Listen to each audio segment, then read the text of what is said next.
नमस्कार, मैं गरिमा श्रीवास्तव और आप देख रहे हैं द लोक नीति। केंद्र सरकार ने युद्ध प्रभावित यूक्रेन में फंसे भारतीय नागरिकों को देश वापस लाने की कोशिशें तेज कर दी है।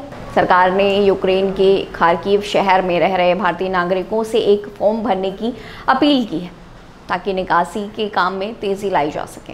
दरअसल खार्किव पर रूस की ओर से लगातार गोलाबारी और मिसाइल दागी जा रही है, जबकि भारत सरकार की ओर से यूक्रेन के दूसरे सबसे बड़े शहर खार्किव को छोड़ने की अर्जेंट एडवाइजरी के बाद कई स्टूडेंट पिछले 2 दिन से पेसोचन में हैं। स्टूडेंट्स का कहना है कि उन्होंने 2 दिन से कुछ खाया नहीं है।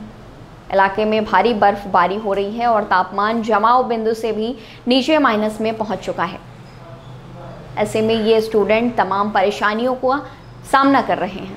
बता दें कि युद्ध प्रभावित पूर्वी यूक्रेन में फंसे भारतीय स्टूडेंट के एक ग्रुप ने उन्हें पश्चिमी सीमा पर ले जाने के लिए मदद की अपील की है ताकि वे यहां से पड़ोसी देश में प्रवेश कर सकें और वहां से उनके सुरक्षित घर वापसी हो सके। दूसरे स्टूडेंट ने भी गुहार लगाई, कृपया किसी तरह हमें घर पहुंचाइए। गौरतलब है कि यूक्रेन और रूस के बीच जारी महायुद्ध का आज 10वां दिन है। रूस लगातार यूक्रेन पर हवाई हमले कर रहा है।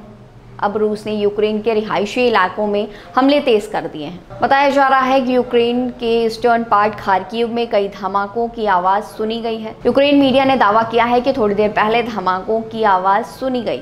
स्थानीय निवासियों को पास के मेट्रो शेल्टर या बंकर में रहने की चेतावनी दी गई है। यूक्रेन के रक्षा मंत्रालय ने कहा कि रूस सैन्य ठिकानों के अलावा रिहायशी इलाकों में भी लगातार हमले कर रहा है।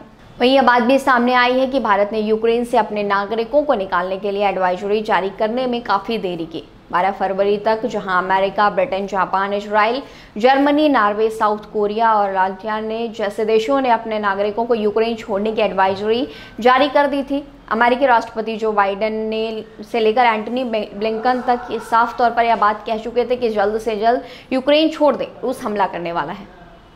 इंडियन एम्बेसी ने अपनी पहली एडवाइजरी 15 फरवरी को जारी की। इसकी भाषा भी थोड़ी ढूलमूल थी। इसमें लिखा हुआ था कि यूक्रेन में रहने वाले स्टूडेंट जिनका रहना ज़रूरी है वह यूक्रेन छोड़ने पर इनका रहना ज़रूरी नहीं है, वह यूक्रेन छोड़ने पर विचार कर सकते हैं। हालांकि पर्याप्त फ्लाइट का भी इंतजाम नहीं किया गया था। सीमित फ्लाइट मौजूद थी और जब डिमांड ज़्यादा तेज़ी से बढ़ने लगी तो फ्लाइट का किराया भी 3 गुना हो गया। एम्बेसी की गलती कहीं ना कहीं अब भारतीय छात्र भुगत रहे हैं जो यूक्रेन में फंसे हुए हैं और लगातार सरकार से गुहार लगा रहे हैं।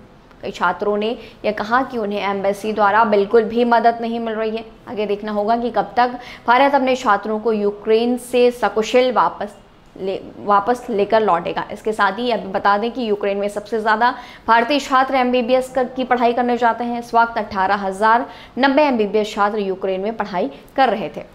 फिलहाल खबरों में इतना ही। देखते रहिए द लोक नीति।